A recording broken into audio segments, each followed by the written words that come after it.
It was snowing in the middle of summer. White flakes swirled through the meadow, burying everything in sight. The knights stepped into the storm. Sir Pebble caught a flake. It was soft and pink and smelled like flowers. Sir Hops dove into a snowdrift. He vanished.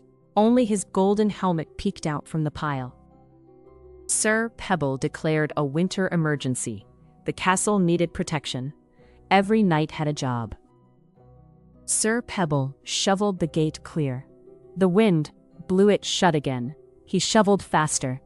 The wind blew harder. Dame Clover built a wall of petal bricks.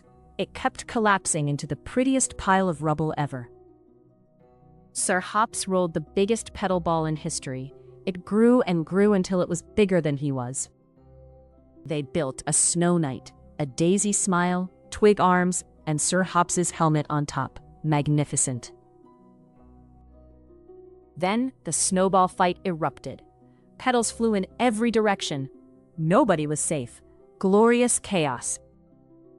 Dame Clover spotted the source, a blossoming tree, not winter at all, just the most beautiful wind. They stood beneath the tree and watched petals fall like a gentle pink rain. Winter had never been so warm.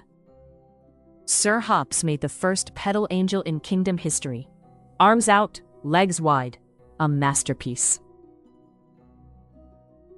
Sir Pebble filled his helmet with petals, the most fragrant treasure a knight could carry. From the castle walls, they threw petals into the wind. Clover Castle had its very own blizzard now.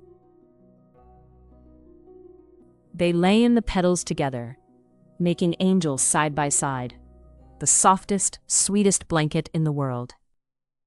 And as the last petals drifted down, the Meadow Kingdom had never looked more like a dream.